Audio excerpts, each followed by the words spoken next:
Greetings, everybody. So I know some of you may be getting connected to audio and whatnot. While you guys are getting connected, I wasn't sure that I'd be able to make it on time, but it turns out I am. So I'm here. And also slightly under the weather, so I'm going to maybe move a little slowly today, if that sounds okay. Um, And I thought that we could start off by. Can everybody hear me okay? Just want to make sure first. Okay, great. Um, I was hoping we could start off with maybe something along the lines of 13 minutes or so of practice together. Um, and then I'd like to move into actually a text called I'm sorry, Tilopa's Treasury of Couplets, which is a Mahamudra text that is from Tilopa. Tilopa is one of the progenitors of especially the Kaju system of Mahamudra. And so we'll kind of get into this. And the translation is by Roger Jackson, and he captures the kind of gritty earthiness of the Siddha tradition. So we'll get a little of that too, which is good. Because everything is usually so polished, and mind is not polished. So, um, yeah, so as we begin, allow yourself to get as comfortable as you can, and I'll give a little basic instruction. Um, Allow your body to find ease and rest, and you can sit in any position that's comfortable. You could be laying down, um, whatever feels good. Um, and then, if you can, practice with your eyes open. That's what we do in the tradition. That's great. If that doesn't feel comfortable, that's okay. The key piece, though, for placing the mind is also this instruction that comes from Tilopa's 6 nails. So letting yourself rest into the experience of mind free of time. Right? So letting go of the past. So letting go of all habituation, all consciousness of events that have occurred in the past. Letting go of the future. So in this particular case, meaning letting go of all anticipation of what may come. Of course, letting go of the present, letting go of any artifice, any uh, projected imputation around what this moment is supposed to be. Right? Just be free, relaxed, easy, just letting things happen. And then let your mind rest without having to do anything, no control, no fiddling, right? Not making anything happen, and just resting freely, openly in this way. And so let's sit like this for 13 minutes, and then we'll come back together.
And slowly bring yourself back to the group.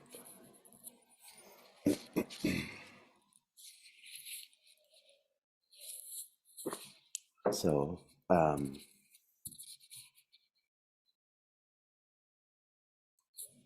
yeah, as I mentioned, I've got a slight cold, so I'm going to kind of go a little slow. And I'm going to intersperse the text with practice, text, practice, text, practice as a way for us to dip into both, as it were. And also, this is probably going to be the last Mahamudra for the people for a while. For those who don't know, I'm going to be away in Sikkim and Bhutan in Varanasi beginning, I believe, on the 14th of September. I get back the 14th of October. And then the last week of October is the Bhumi Sparsha retreat. And then I'll be doing some teaching at different places on the first week of November, and then 2 weeks of like 2 back-to-back Trekcha retreats in November, ending around Thanksgiving. So it's kind of a weirdly busy time. Makes me seem fabulous. But I just wanted to kind of put that on people's radar. I will be sending probably updates from Bhutan and Sikkim, Bhutan, etc. For people on my mailing list. So there's that. And if you can make it to the Bhumisparsha retreat at the end of October, yeah, thank you, Eric. It's going to be great. We're super well supported and organized, and a lot of thought has gone into the retreat. And I'll be giving the empowerment for Pablo Lama Dosuma the last evening in person. And so that's exciting too. So let me get that out of the way. So I wanted to today start off with Tilopa's Treasury of Couplets. And this is a text that Roger Jackson translated, I think in 2004. And it, in this book called Tantric Treasures, 3 collections of sacred song on Mahamudra, there's a translation of a song by Saraha, one by Kana, and one by Tilopa. And they're actually, I don't think you can find them outside of this book. So if you can get a copy, if you're interested, I'd recommend it highly. And so I'm just going to kind of jump into this, and after a little bit of text commentary, then we can kind of rest back into meditation, but for short periods, like 10 minutes text commentary, 10 minutes of sitting, text commentary, 10 minutes of sitting. And for those that might find that like a different way of doing things, I would suggest giving that a shot. It's actually quite a nice way to kind of delve into a text, especially with Mahamudra. Listen, reading the pith instructions, settling into the experience, coming out of the experience, settling back in, etc. And the name of the book, Richard, is called Tantric Treasures, 3 collections of sacred song by Roger R. Jackson. And yeah, and by all means, I think everyone's figuring this out. So Eric wants to propose continuing to meet at this time to practice together. And if everyone's down, then by all means, go for that. And I would love to join from Asia, but with the time difference, it's going to be weird. And I don't know fully what my Wi-Fi schedule, the Wi-Fi access will be like. So in any event, coming back to the text. So This just jumps right in, as Tulopa does. So he starts off by saying the aggregates, elements, fields of experience, and the senses are all bound up in your innate nature. And so everything that we feel, and so sound, color, light, texture, thought, every kind of sensation, and then the objects which cause this sensation. All of this, the elements, right?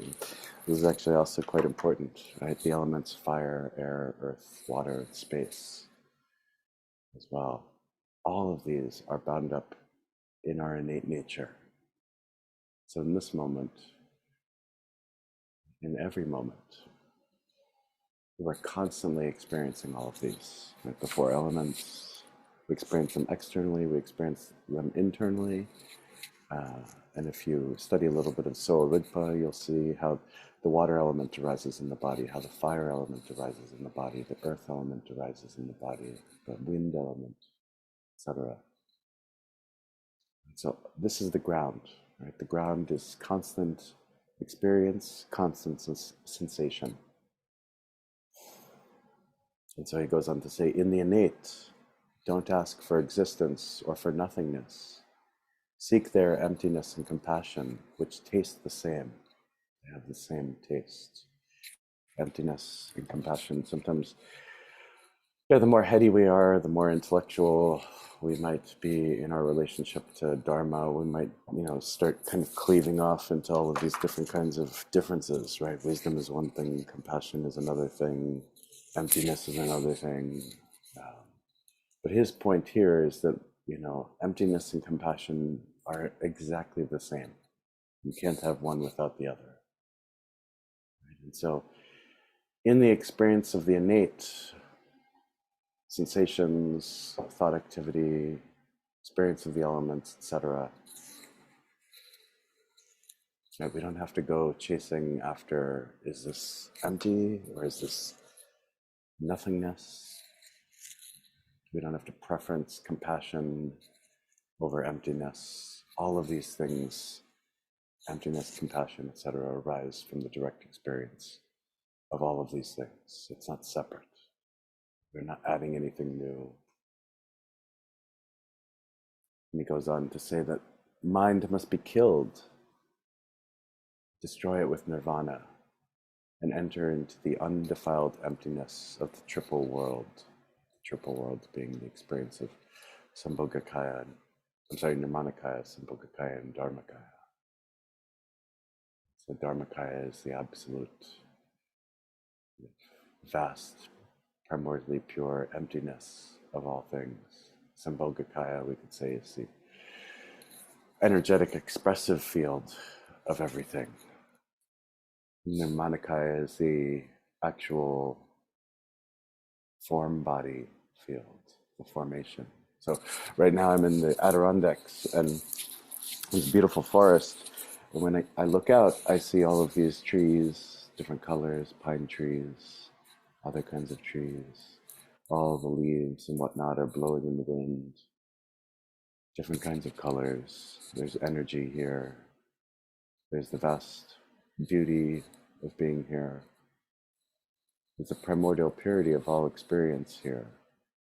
And of course, there's the form element, right? Trees, earth. There are lakes close by, water, etc.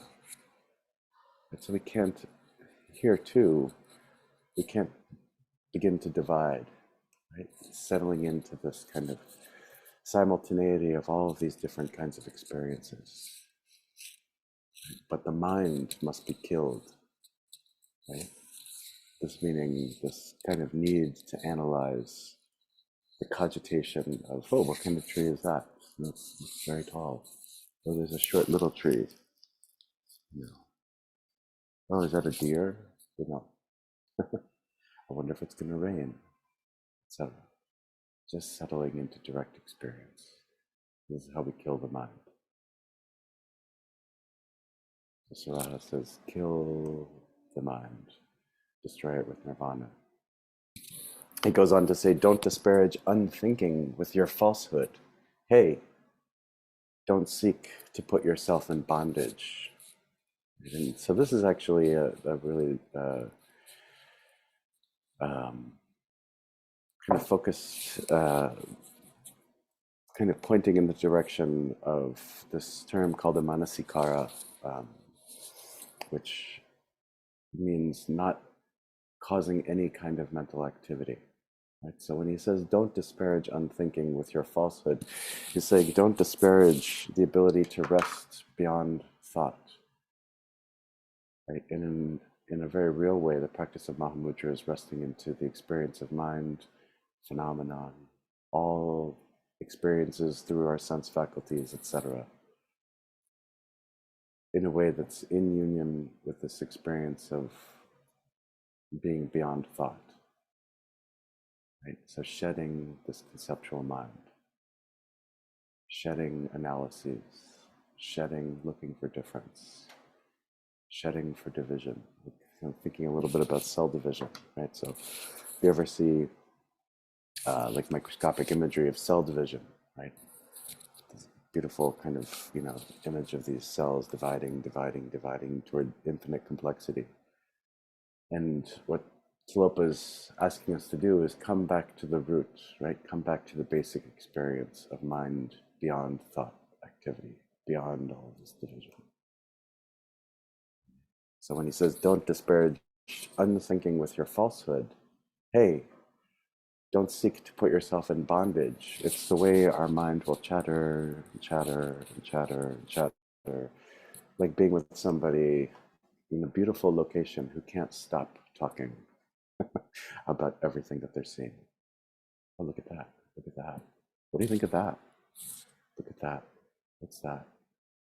Drop that. Let it go.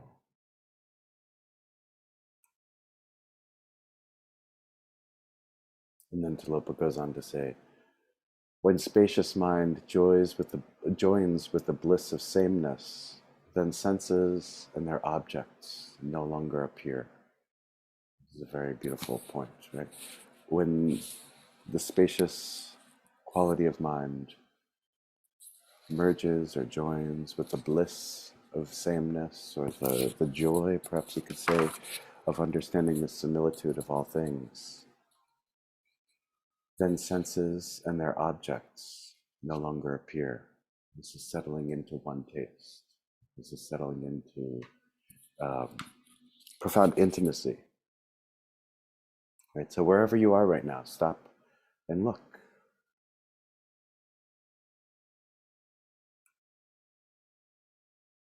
When the spacious mind joins with the bliss of sameness, then senses and their objects no longer appear. Just experiencing. No labeling. Just letting everything happen. No separation. No separation of senses and their objects. Everything is direct experience.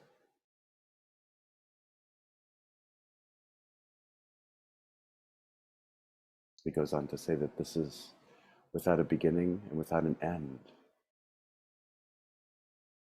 This experience. So we're born right into this experience. When we die into this experience. The constancy of this is going on. However, we fall out of relationship to it when we come back to this thinking mind, right? This the disparaging of analysis. This very kind of, for lack of a better term, male need to classify. Right? This is what we're doing, is coming back to sometimes described in other contexts as something, along the lines of prajnaparamita, right? The perfection of wisdom, which is typically assigned kind of a more feminine quality. feminine in the sense of being the womb of space, right? The unborn mother of spaciousness. The mind essentially is. So we're returning back to this, returning back.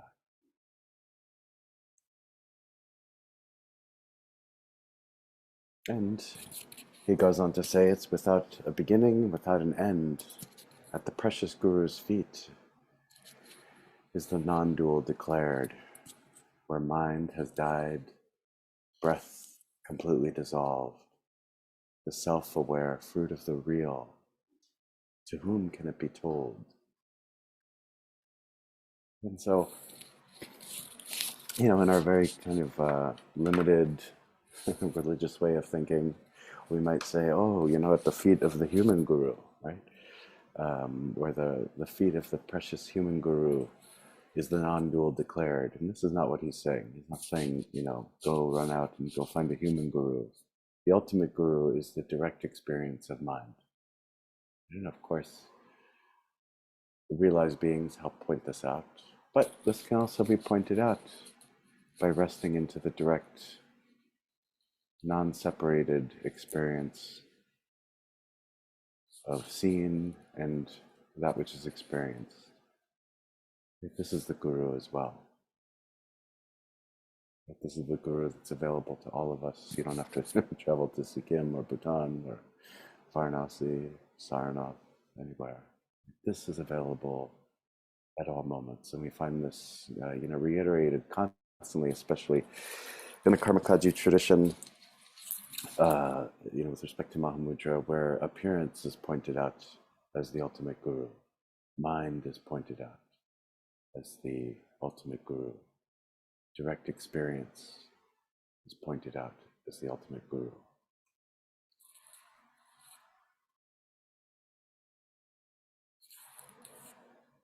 And when we're able to rest in this, we rest in a way where mind has died.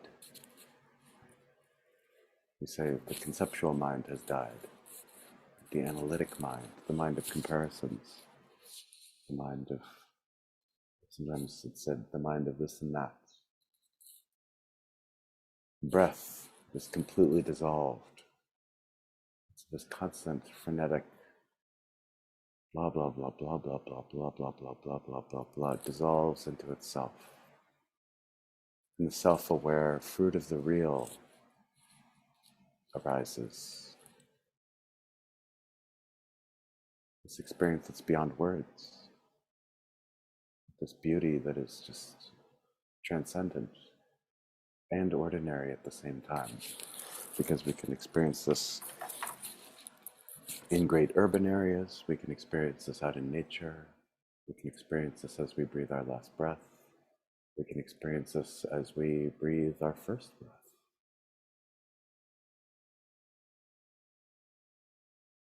And so when he says, to whom can this be told? He's pointing out that this is beautiful beyond words. This is innate joy beyond words, or innate bliss beyond words.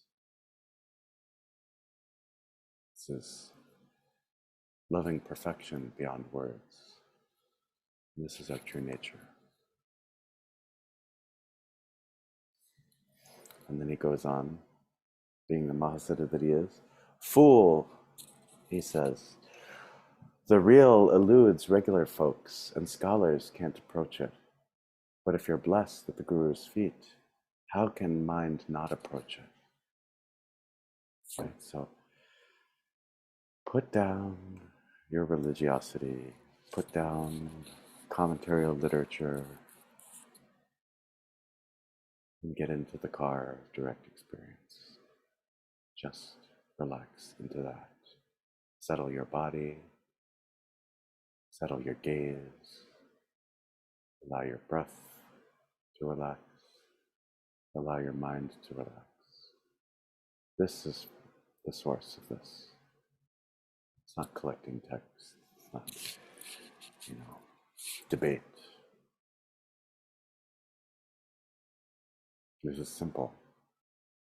This is easy. And as we find in the Ati Yoga tradition, this is the work of the simpleton, like the person who's not so brilliant, all their diplomas on the wall, all of their stacked pechas in their shrine. This is simplicity.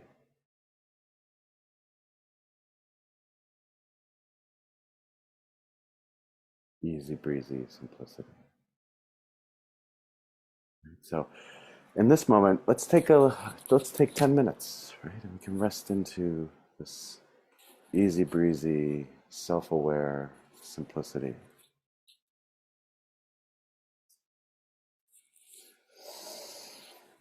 And just rest really freely, easily, no pressure on yourself. And we'll just sit like this for 10 minutes.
and slowly come back.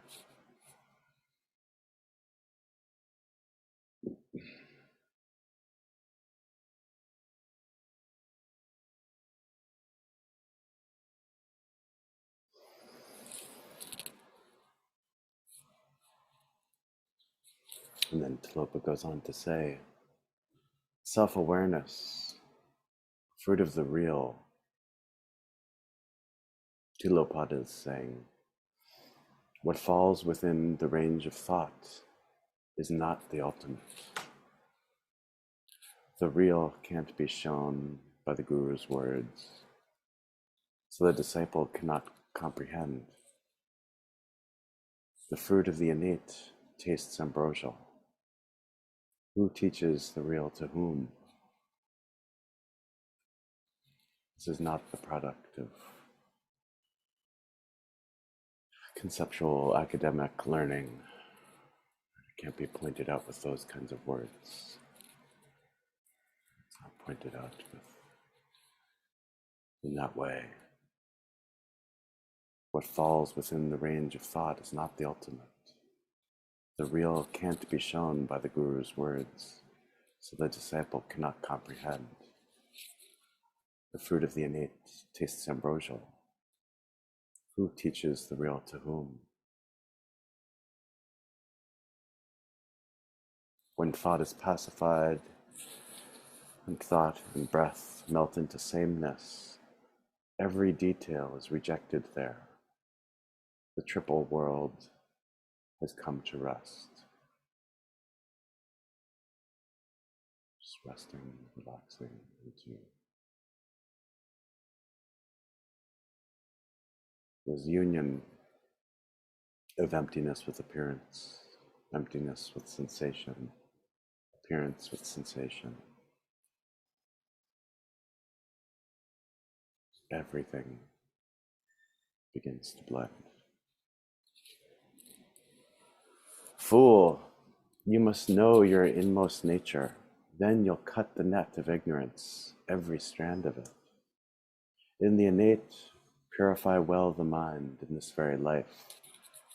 Perfection arises, freedom arises, and release arises. Where a mind has disappeared to, listen. There's the non-mind too. They taste the same. They're stainless, beyond existence and nothingness.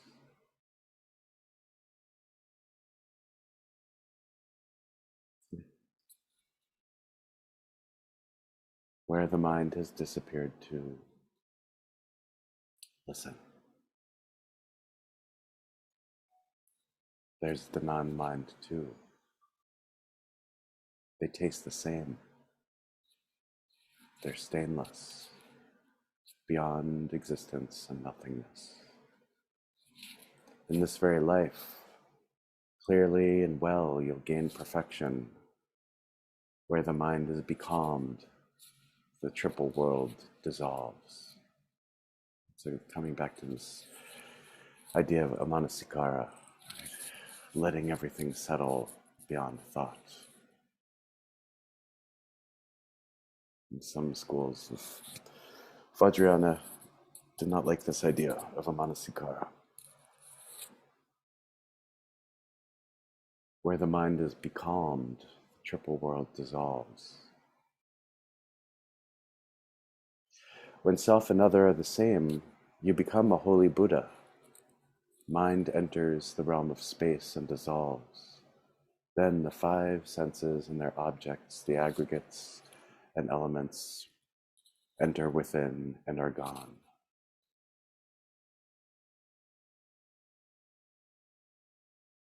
The precious tree of non-dual mind spreads through the triple world. It bears compassion, flower, and fruit, so there is no other or doing good. This is actually quite important.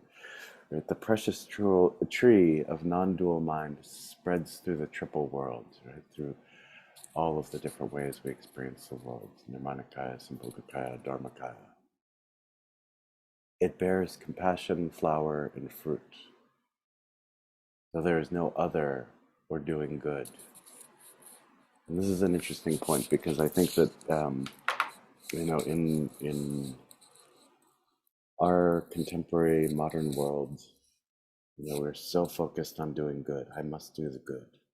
I must be good. I must solve this problem. I must make things easier for people. I must heal people. I must release people. I must release myself. I must do all of this stuff. I must break through. I must end these things. I. The precious tree of non-dual mind spreads through the triple world. It bears compassion, flower, and fruit, though there is no other or doing good. There is no thing to affect. There is no activity that you must do. By resting into the stainless simplicity and purity of mind, compassion naturally arises. And why is this? It's because we understand how we suffer. We understand that treadmill we get onto. Doer, doing, doer, doing, doer, doing, doer, doing. Self and other, I external world, I external world, I external world. I must do, I must do, I must do. Stop. Just let it go. When we can truly taste our own liberation through letting go, we naturally want all beings to experience this. And we don't need to worry about whether we have capacity or not. We just show up.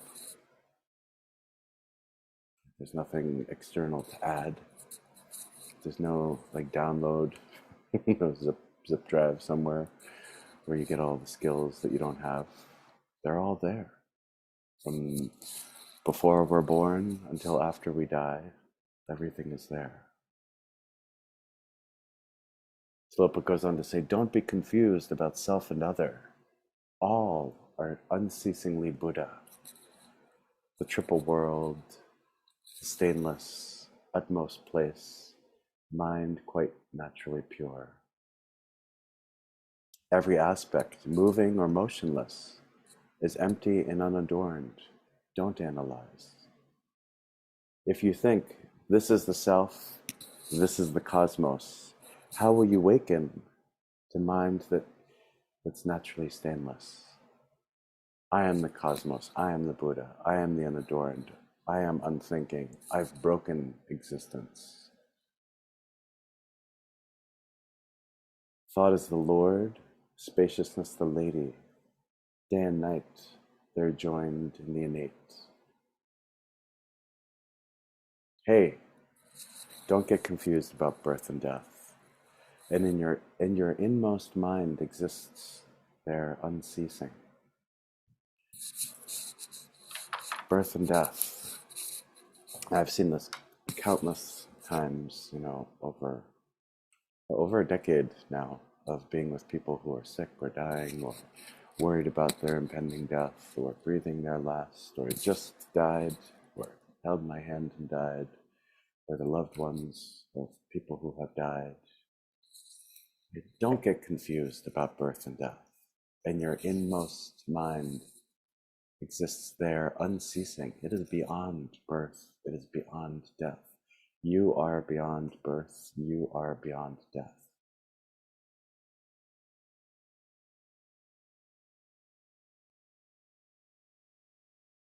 This next couplet is for me. He wrote this for me. It says, don't visit pilgrim spots or hermitages. You won't gain peace through cleansing the body, right? Ritual bathing. Oh, let me go bathe in the Ganga, right? I love to bathe in the Ganga. That's not going to do anything, right? Going to Parotaksan, right? Going to Sikkim. Why travel across the world when it's right here in the direct experience of this very moment? right? Wherever we are, if we're in Brooklyn, or if we're in the Boston area, or if we're in the Albany area, or if we're in Oregon, or if we're in Minneapolis, or if we're wherever we are. We don't need to hop on some airline. We don't need to go to a library. We don't need to go to a university. We don't need to go to divinity school. It's right here with your breath, your thoughts.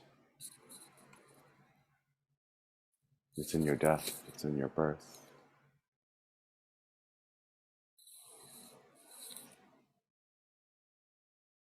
Brahma, Vishnu, Shiva, these are gods. Oh, Bodhisattva, you should not serve. So let's not serve Brahma. Let's not serve Vishnu. Let's not serve Shiva. Don't worship gods. Don't go on pilgrimage. Worshipping gods, you won't reach freedom. So this is, Tilopa telling it like it is. Honor Buddha by conceptual mind. Non-conceptual mind, rather, sorry.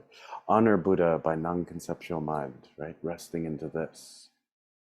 You don't need to light butter lamps, incense, sponsor thousands and thousands and thousands of recitations of whatever.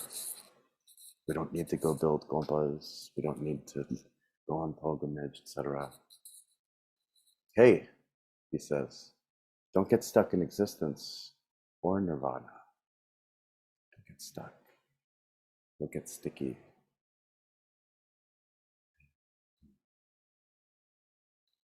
Rest into Rigpa in relationship to preference. Let it go.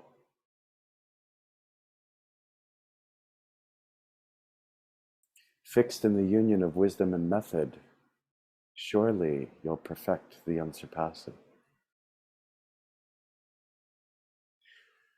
Like a poison expert partaking of poison, delight in existence, but don't get hooked on existence. Right? So this is a real good one too. A lot of us begin to practice Buddhism and we're like, oh, now I have to be dispassionate, which is kind of annoying, right? If there's somebody you like sitting on the same couch as you, right? Or sitting opposite you, going out to dinner, holding your hand, right? Or even just as a gourmand, right? Enjoying things. Delight in existence, but don't get hooked on existence. Everything is here. Experience, but don't become attached. Don't fall back into grasping. Experience, release. Experience, release. Experience, release. Have a cosmopolitan perspective with respect to your practice.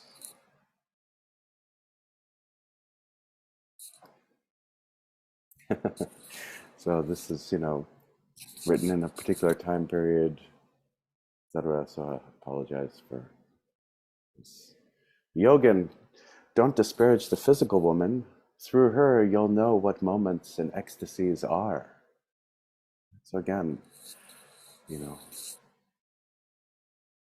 don't need to go become ordained Sangha. We are bodies of bliss. How we experience that bliss obviously doesn't need to be binary or anything. But don't be afraid of bliss. Don't be afraid. Whether this bliss is the bliss of sexual union or the bliss of every other way we can enjoy. You don't need to push all that away. How weird, right? Push away. Everything is non-dual. Oh, except for that. That thing I can't partake in. That thing I can't enjoy. Oh, I shouldn't enjoy. Relax. If everything is one taste, let it be one taste. We have to trust ourselves, trust experience, etc. Hey, reflecting on the utmost and on cessation, approach devoutly the feet of the precious Guru.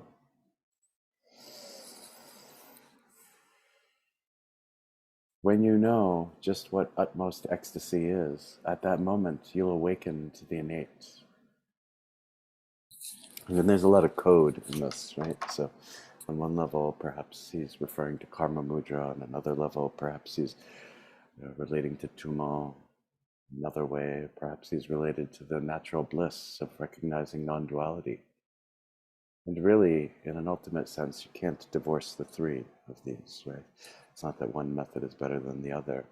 But again, opening up to the bliss, this undying, unending bliss of direct experience of the non-dual state. If we can't give ourselves permission to feel bliss, it's not going to happen.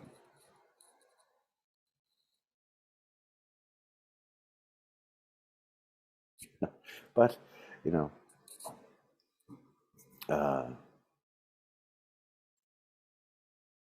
with respect to the practice of karma mudra, set and seal the invaluable gem at the crown of the head.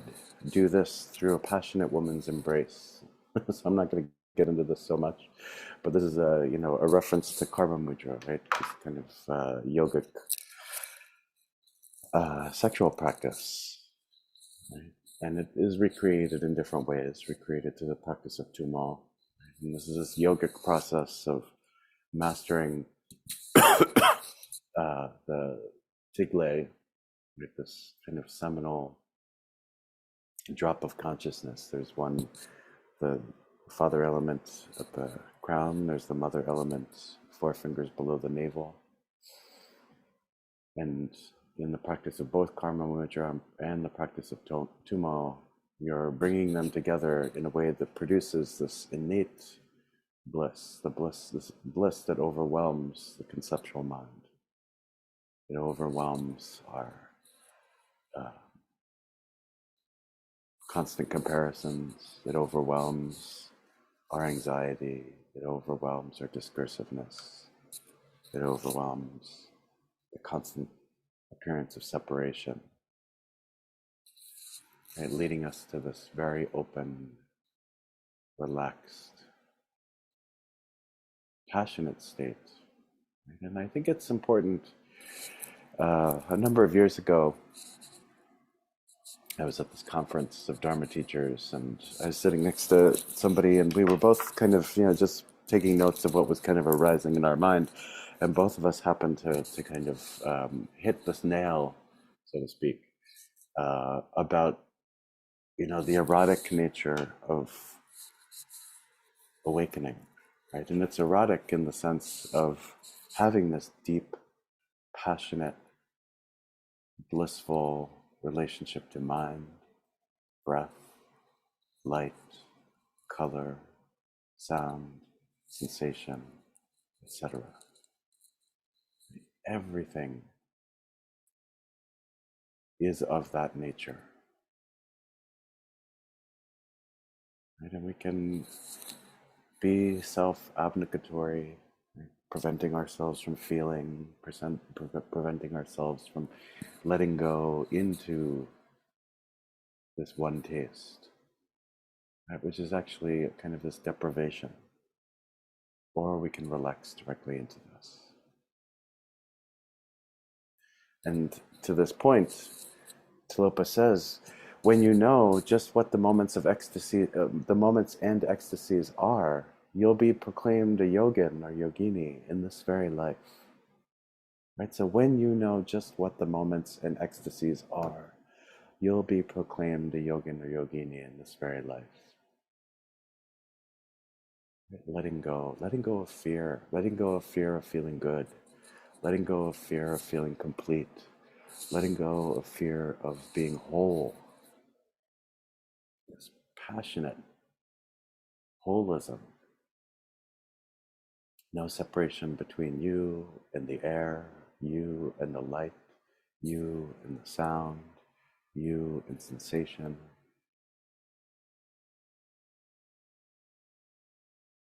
No brokenness, no lack,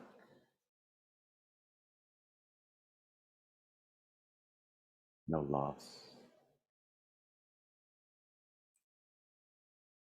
It goes on to say, give up beginning and end, object and subject. Right? Give this up, give this separation up. The non-dual is taught at the precious Guru's feet, motionless, stainless, non-conceptual too. Beyond rise, beyond fall, this is the heart of it. This, it's clearly proclaimed as nirvana, where all prideful thought is cut off. Like this intense, the erotic moment of direct union with appearance. So fulfilling. What's beyond both virtues and flaws is the ultimate. In self-awareness, there is no thing at all.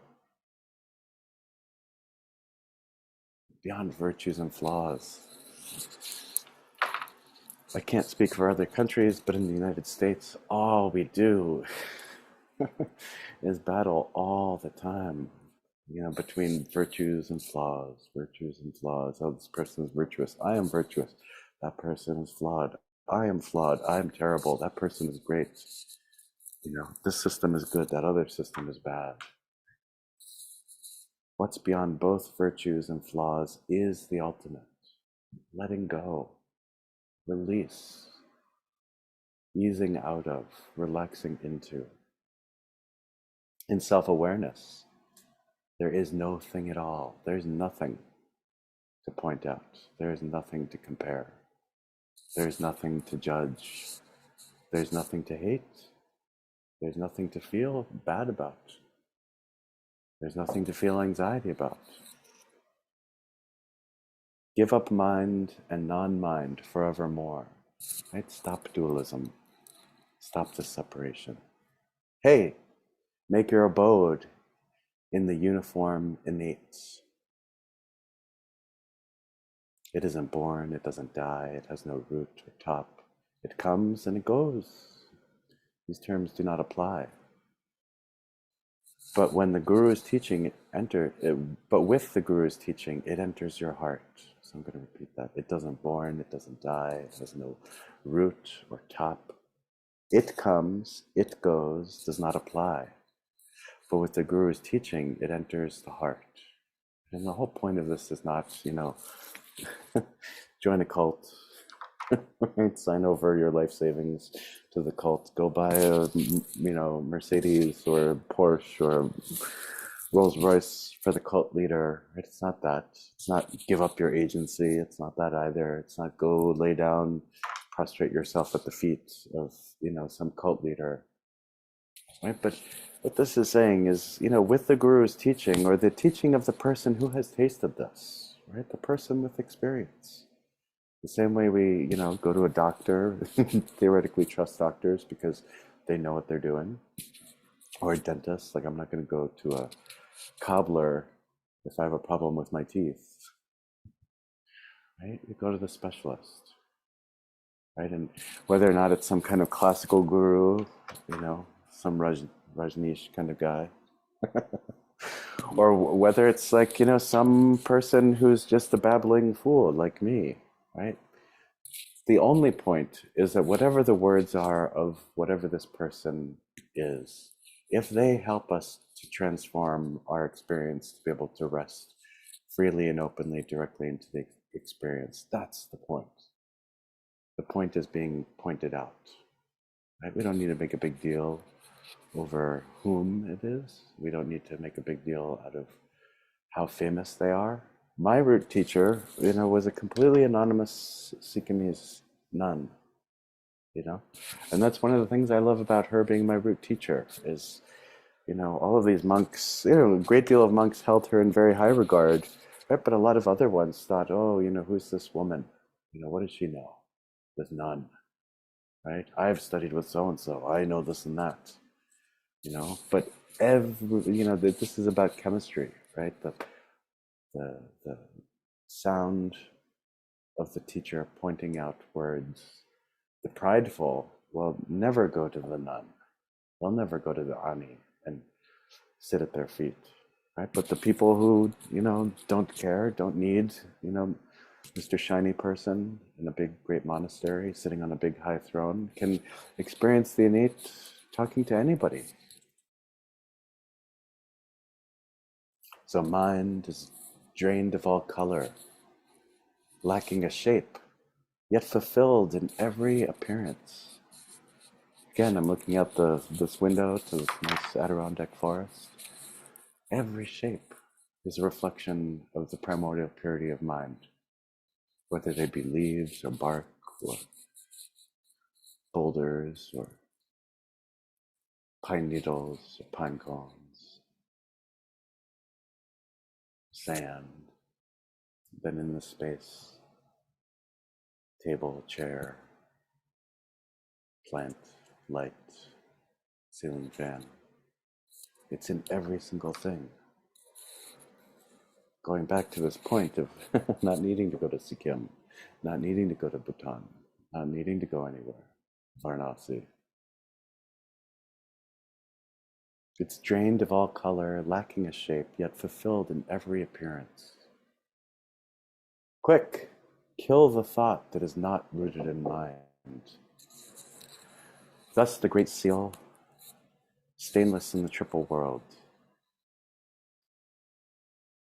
I am empty, the cosmos empty, the triple world empty too. In the stainless innate, there is no vice or virtue. Let thought go where it vanishes. It can't go wrong there. Now that my eyes are open, I'll meditate. Hey, I'm set.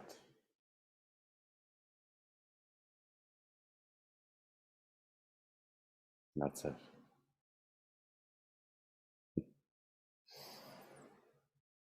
Let thought go where it wishes. I don't control. I'm a meditator.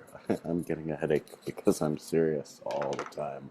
I must control my thought. I must make it go exactly over here. And let thought go where it wishes. It can't go wrong there. Trust. Trust. Trust yourself. Trust appearance. Trust experience. Now that my eyes are open, I'll meditate. Hey, I'm set. That's it. That's all we need. So, does anyone have any questions? Or thoughts, or reflections, or fears, or anxieties? Or complaints? Letters to the editor? Yeah, Richard.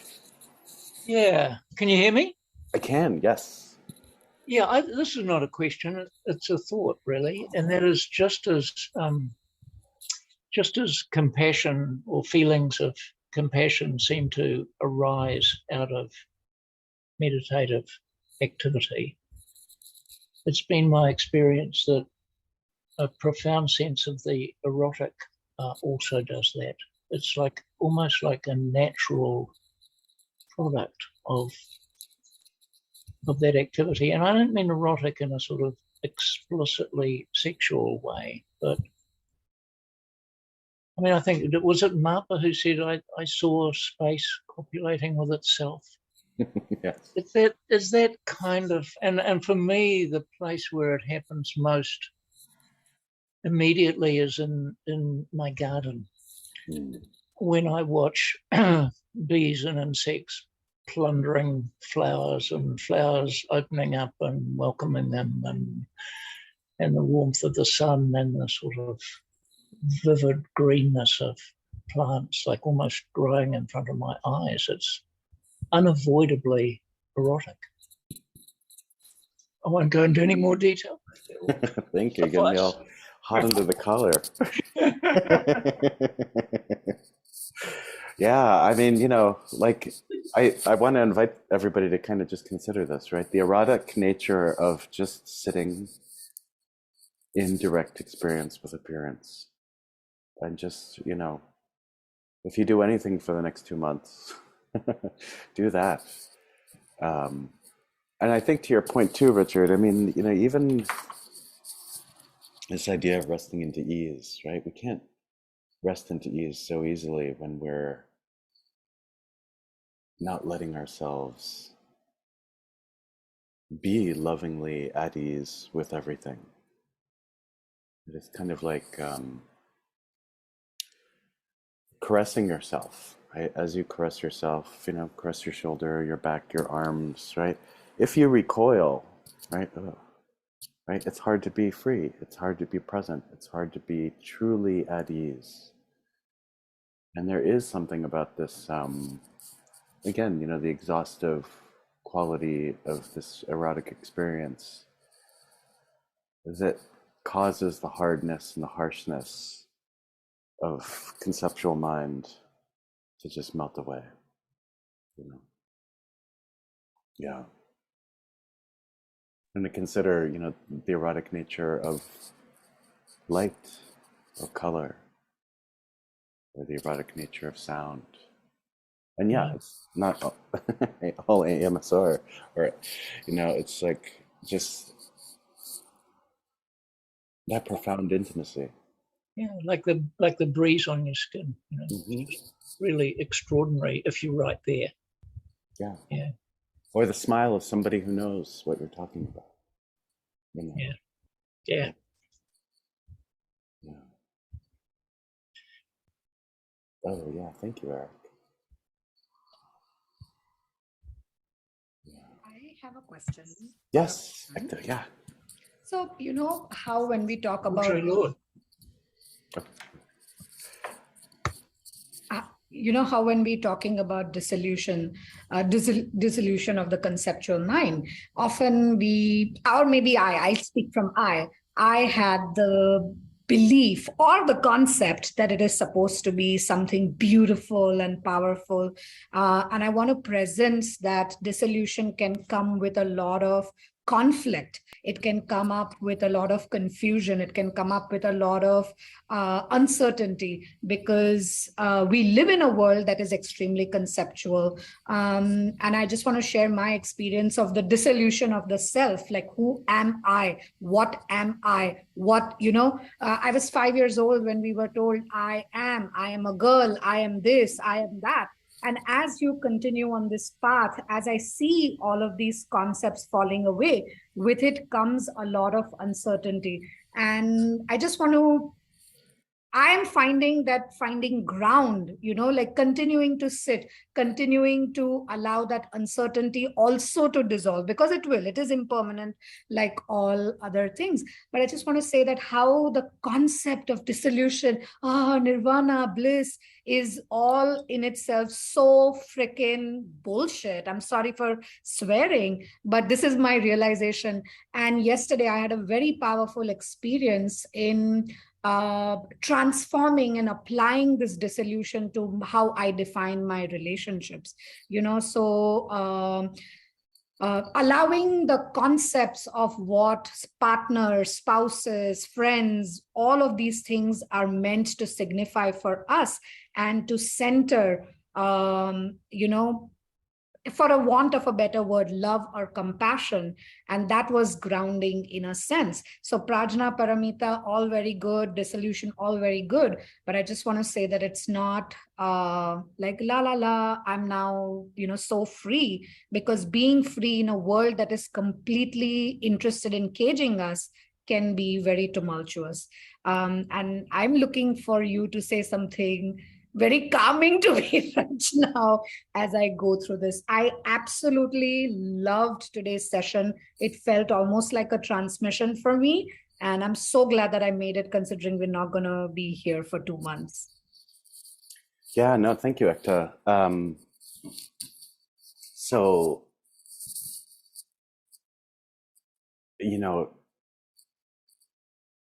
I think what I would expect Tilopa to say to that, or Saraha, or any of these Mahasiddhas, is this world does not need anything of us, right?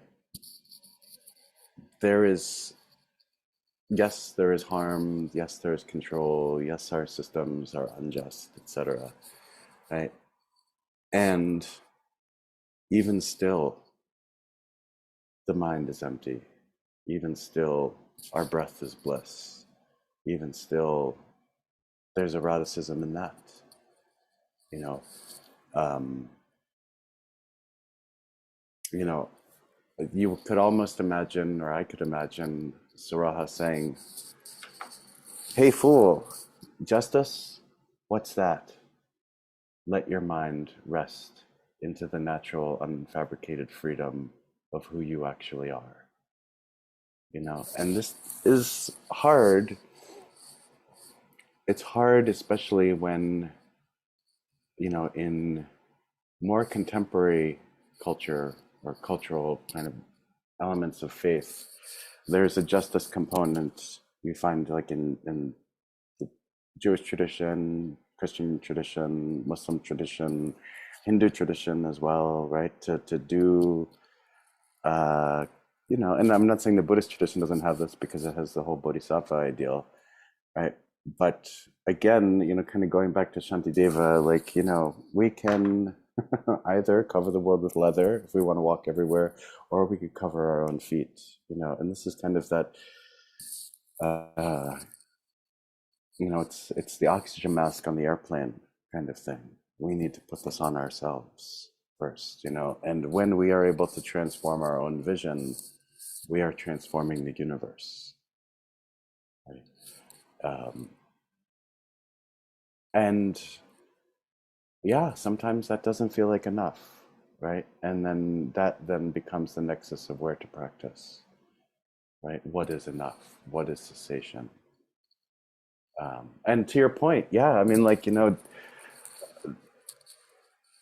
there are all sorts of ways to experience dissolution of self, one of which is death, right? Which is not always pleasant, right? Not everybody has a, I'm dying, this is so amazing kind of thing. I've met a lot of people who are like clawing onto the side of the little box, like, don't let me go, I'm right, like, you know, I need to be here. Or the anger, what do you mean? What do you mean I'm dying? How can I be dying? You know? So I'm not saying that everything, that we have to feel good about everything. But I think what Tilopa is pointing out is that we're pushing past good and bad, right? And that is an uncomfortable place to be in, especially in a world system where that's pretty much the only way through which we gauge our you know, everything, right? So from people with our kind of, you know, messed up relationship to race and gender and class and associations of poverty with having no good qualities and wealth with having all good qualities. You know, these things, these are conditionings that go back so far, you know, not just in Western culture. And so these are problems that were existed in Tilopa's time too. You know, for him and in his time, to give up everything to become a siddha, whether you were female or male, was an act of pushing back against these hard binaries. These hard binaries are not modern.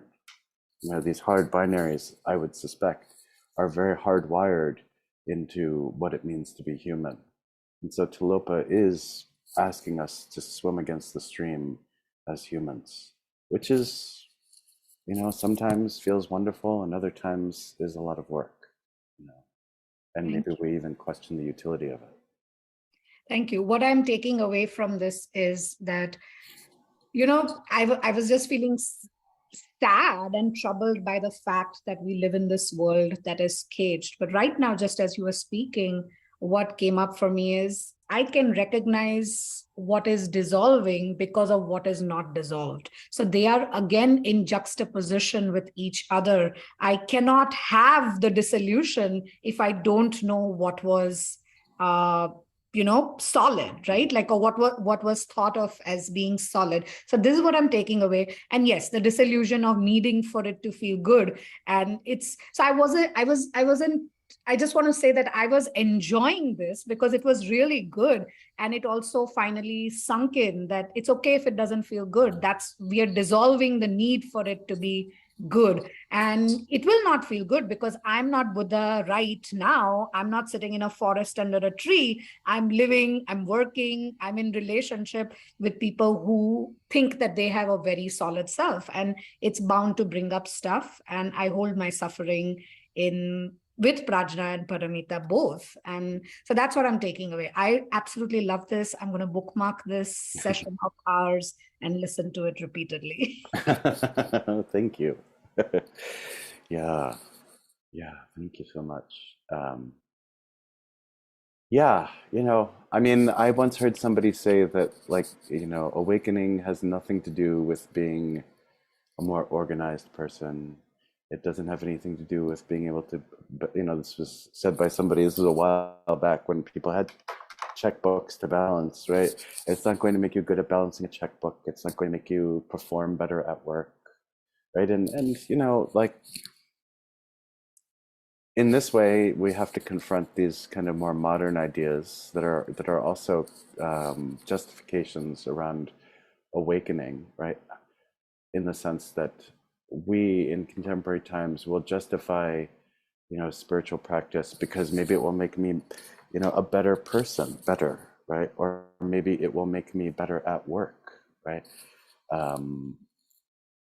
We will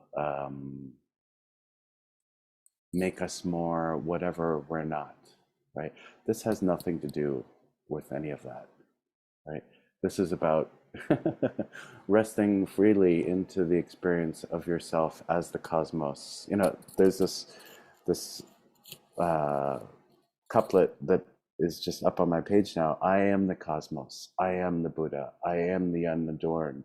I am unthinking. I've broken existence. This is outside of everything that we're conditioned to perform within, right? This is what makes this radical, right? And when we take this as far as we can, our time here in this, apparent world system is a moment to be able to experience that or not. And we don't need to judge, if that's able to happen or not. But it has very little to do with productivity. There's very little to do with all of these ways in which we measure success or strength in a capitalist world system. And that's important to remember too. In this way, we're being highly impractical, highly useless, highly without merit in the eyes of most people. And that's okay. That's that's the place to be. And that's why there are only however many people are here when everybody else is at work doing whatever, or at toil doing whatever. And so I just want to address, Richard had this question, what was that about Tilopa was saying that others in the tradition did not like? So it's not necessarily specifically Tilopa, but this idea of a manasikara was unpopular. A lot of the Sakyas had problems with this idea, saying that, all you need to do is stop your thinking and awakening dawns from there. And so this was kind of a controversial thing. And still, to some degree, I asked His Holiness Sakya-Trizin this a number of years ago, and he got a little irritated that the question was brought up. But I was curious because Maitreya is really on the money about this. Tilopa's on the money about this. Saraha's on the money about this. Shavaripa is on the money about this, and likewise, as a result, Marpa, Milarepa, Gempopa, etc., are as well. And it's just a doctrinal difference. So, can I just ask a follow-up question? What is it that the Sakyas and others are proposing is required beyond that? So what would typically, like in the history of the argument, and there's a good book, actually, I think it's also by Roger Jackson, The Single the single self-sufficient remedy, I think is the name of the book, right? Which kind of gets into this argument a little bit. They're like Sakya Pandita and others' main point was that awakening is not possible without tantric practice, right? Without the four empowerments, etc., and it can't be done outside of that, which the Manasikara tradition, Maitreya included, even though Maitreya was, an experienced tantrika, a number of people took issue with the fact that this was just able to be done in an essence Mahamudra kind of way, not necessarily related in, for example, the like karma mudra or tumo kind of references. Right. Actually, there's a really good translation by Traleg Rinpoche of Moonbeams of Mahamudra. And he goes into some detail in the introduction about how Mahamudra and tantric practice can exist entirely independent of one another, despite the fact that they're often pursued together. It's really clear, and I found it very helpful. So that's another statement of what you're talking about, isn't it? Yeah. Absolutely. And so there's a really great blog post that Sarah Harding wrote on the Tsadro website years ago. And if you Google something like along the lines of Marpa has no blessings, you'll find it. And I can send it to you. I have it somewhere on my computer. But the same argument was made of Marpa, that the Marpa Kaju, for example, were mistaken to present Mahamudra as a separate standalone path of awakening than the tantric Mahamudra practices. But yeah, I mean, I think this it's great, right? I mean, this kind of demonstrates how quick and innate as humans we are to classify, codify, etc. That even within our own traditions, you're like, oh no, that's not okay. It can't be that free, and that's an interesting thing to consider as well. It can't be that free. It can't be that simple, which was also a criticism of Moyen, Hashang, at the in the debate with Shantarakshita, which may or may not have happened, but that it can't be that simple. Yeah. Good. Thank you. So thank you all. Oh yeah, Melissa, did you? Yeah, I wasn't sure if you were. Yeah, I wanted to be my good old obnoxious self. There are those philosophical differences. What I take issue with is not what you're saying, but that modern Buddhist practitioners sometimes get off that they're one lineage or not, and all the lineages have great adepts at Mahamudra and Tantra. But there are those philosophical differences. But the reason I say that is sometimes people sort of use that as like, oh, well, I'm going to get enlightened sooner because I'm Kagyu, or whatever the school is. That's all. Totally. Yeah. No bias. The way bias trickles into all of this is humbling to watch. Absolutely. Yeah. Wonderful. Well, thank you all. Take good care of yourself, and I will be around for the Tsogli Rinchen Trengwa stuff tonight. So take good care, and see you all soon. Be well. Yeah. Bye-bye.